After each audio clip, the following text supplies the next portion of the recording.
औज़ुबिल्लाहिमिनश्शैतानिर्रजीम बिस्मिल्लाहिर्रहमानिर्रहीम। अस्सलाम वालेकुम, कैसे हैं आप सब? ठीक हैं, खैरियत से हैं? मेरा नाम डॉक्टर मोहम्मद नासिर जावेद है और आप देख रहे हैं हमारा YouTube channel the AIIMS Karachi. नाजरीन, आज का टॉपिक खाने के बाद पानी पीना कैसा अमल है और इसके क्या नुकसानात हैं, इसके ऊपर इंशाल्लाह हम थोड़ी सी बातचीत करेंगे।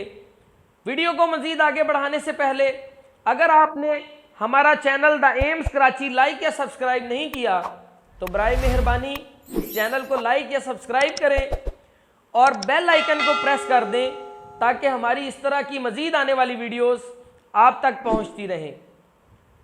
तो नाजरीन, गुफ्तगू का आगाज़ तिब्बे नबवी की उन चंद बातों से करते हैं जिसमें ये वाज़े अल्फाज में बताया गया है कि खाना खाने के उसूल और खाना खाने के तरीक़ों में सबसे अहम तरीका ये है कि आप सुबह का खाना खाएं बादशाहों वाला, दोपहर का खाना खाएं वज़ीरों वाला और रात का खाना हमेशा खाएं फ़कीरों वाला। और उसके साथ साथ ये भी वाज़े अल्फाज में कहा गया कि खाने से पहले पानी पीना शिफा है, खाने के दौरान पानी पीना ग़िज़ा है और खाने के बाद पानी पीना वबा है।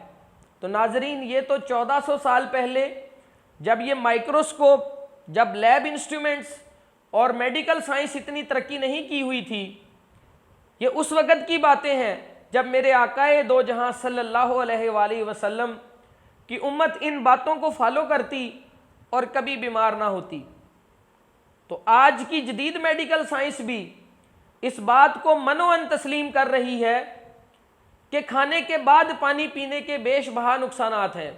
आप सबके कमेंट बॉक्स में और मुख्तलिफ तरीक़ों से सवालात आ रहे थे कि डॉक्टर साहब ये बताएं कि खाने के बाद पानी पीने से तो हर कोई मना करता है, लेकिन इसकी साइंटिफिक क्या अफादियत है या इसके पीछे साइंटिफिक रीज़न क्या है। तो मैं आपको आज इस वीडियो के ज़रिए इस बात की यकीन दहानी कराऊंगा कि किस तरह खाने के बाद पानी पीना हमारे लिए बहुत ज़्यादा नुकसानदेह है। तो चलिए स्टार्ट करते हैं।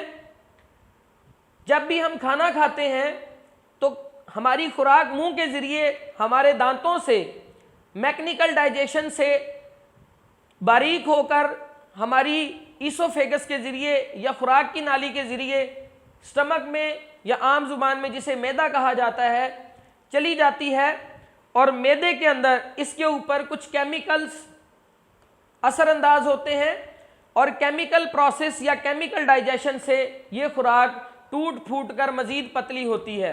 इन केमिकल्स में पेप्सिन, ट्रिप्सिन, मुख्तलिफ़ किस्म के एंजाइम्स और उनके साथ साथ सबसे स्पेशल चीज़ हाइड्रोक्लोरिक एसिड HCl, ये वो तेज़ाब है जो कि हमारी खुराक को तोड़ फोड़ कर बहुत बारीक करता है।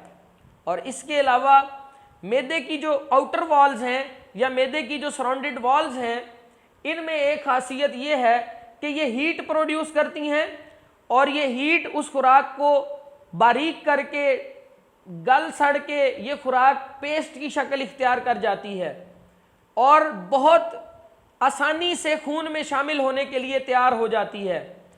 तो ये खुराक तकरीबन आधे घंटे से लेकर लगभग 2 घंटों तक हमारे मैदे में स्टे करती है। वो हमारी खुराक की नेचर पे डिपेंड करता है कि जो हमने खाना खाया है वो किस नेचर का है। तो पानी कैसे असरअंदाज होता है, इस तमाम प्रोसेस पर चलें अब इसकी तरफ आते हैं। जब भी हम खाना खाने के बाद पानी लेते हैं तो नाजरीन एक बात याद रखिएगा कि ये पानी हमारे मैदे में जाकर उस खुराक को जो कि डाइजेस्ट होना होती है आधे घंटे से लेके 2 घंटों के दौरान तो वो जो तमाम केमिकल्स जिनका अभी मैंने जिक्र किया है जो इस खुराक को तोड़ फोड़ कर बारीक करते हैं, ये पानी उन केमिकल्स को डाइल्यूट कर देता है, बेअसर कर देता है। जैसे कि अगर हम अक्सर हमारी बहन बेटियां, मैं एक छोटी सी एग्जांपल देता चलूं, घरों में किचन वगैरह की या दीवारों की सफाई के लिए तेज़ाब या केमिकल इस्तेमाल करती हैं और उन केमिकल्स में पानी शामिल करना होता है, नहीं तो ये उनके हाथों की जिल्द को ख़राब करता है।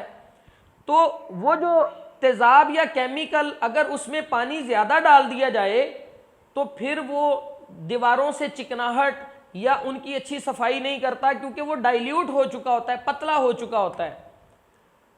और अगर उसमें पानी कम डाला जाए तो वो बहुत आसानी से दीवारों को और मुख्तलिफ चीज़ों को साफ कर देता है। तो यहाँ पे यही मामला हमारे स्टमक के अंदर उन तमाम केमिकल्स के साथ होता है कि जब हम खाना खाने के फ़ौरन बाद 2 या 1 गिलास पानी पी लेते हैं तो ये केमिकल्स जो हैं वो डाइल्यूट हो जाते हैं, पतले हो जाते हैं और इनका असर कदरे कम या बिल्कुल ख़त्म हो जाता है। तो हमारी खुराक को बारीक करने में, तोड़ने फोड़ने में जो इनका किरदार है वो ख़त्म हो जाता है। और सेकंड, हमारी सबकी ये ख्वाहिश होती है कि खाने के टेबल पर पानी हमेशा यख ठंडा हो, ज़्यादा से ज़्यादा ठंडा पानी रखा जाए। तो जब हम खाना खाने के फ़ौरन बाद ठंडा पानी पी लेते हैं, एक पानी और सोने पे सुहागा ये कि ठंडा पानी पी लेते हैं, तो ये केमिकल्स को तो डाइल्यूट कर ही देता है, साथ साथ मैदे की जो आउटर वॉल से पैदा होने वाली हीट है उसको भी ख़त्म कर देता है। तो मतलब इसने मैदे का पूरा सिस्टम डिस्टर्ब कर दिया।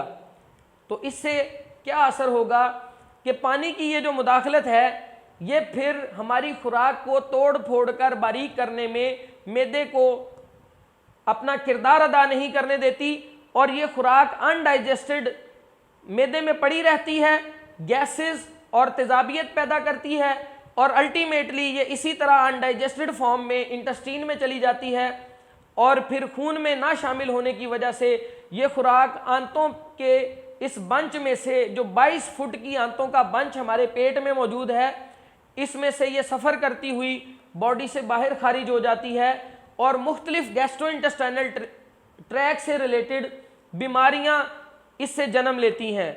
अक्सर लोगों को कब्ज़, गैस और मुख्तलिफ किस्म की शिकायत पेश आती हैं और फिर ये लोग हाजमे के और खुराक को डाइजेस्ट करने के बहुत सारे सिरप्स, टैबलेट्स और पता नहीं कौन कौन सी चीज़ें, कहवे वगैरह ले रहे होते हैं। तो लिहाजा सिर्फ कसूर एक पानी के गिलास का है। अगर हम ये पानी का गिलास खाना खाने से आधा घंटा पहले पी लें तो ये हमारे लिए बहुत फ़ायदेमंद है। दौरान खुराक हमें ये टेबल पर पानी ज़रूर रखना चाहिए कि अगर कोई लुकमा अटक जाए या कोई मसला बन जाए तो हम एक आध घूंट लेकर उस मसले से बाहर आ जाएं, लेकिन सैर होके पानी खाने के टेबल पर बैठकर नहीं पीना चाहिए। और खाने के बाद तो कतई पानी नहीं पीना चाहिए, कम से कम 1.5 से 2 घंटे तक, जब तक डाइट या खुराक प्रोसेस होकर मैदे से बाहर ना निकल जाए। तो लिहाजा वो तमाम हजरात जो कि खाने के टेबल पर पानी और ठंडे पानी का मामूल बनाकर फिर मैदे और आंतों से रिलेटेड मुख्तलिफ डाइजेस्टिव सिस्टम प्रॉब्लम्स की शिकायत करते हैं या डॉक्टर्स के पास जाकर भारी भरकम कीमत पे करके अद्वियात और अपने लिए बहुत सारे प्रॉब्लम्स क्रिएट करते हैं, उनसे सिर्फ इतनी सी गुजारिश है कि सिर्फ पानी पीने के अमल को बेहतर कर लें तो इंशाल्लाह उनको बहुत फ़ायदा होगा। ये तो बात इंसानों की है। ज़रा नेचर की तरफ आते हैं। अल्लाह ताला ने हमारे लिए निशानियां रखी हुई हैं कि हम अपने इर्द गिर्द के माहौल से सीखें। मुख्तलिफ़ किस्म के जानवर, चरिंद परिंद और मुख्तलिफ़ किस्म के जो मवेशी ख़ास तौर पे जो हमारे इर्द गिर्द पल रहे होते हैं, कभी उनकी खुराक पे गौर करके देखिएगा कि वो भी जब खाना खाते हैं या जो उनकी खुराक है, जो घास है या जो उनकी खुराक के कंपोनेंट्स हैं, जब वो लेते हैं उसके फ़ौरन बाद वो पानी नहीं पीते। और उनके मालिक भी इस बात की एहतियात करते हैं कि खुराक या चारा लेने के बाद फ़ौरन ये कहीं पानी ना पी लें।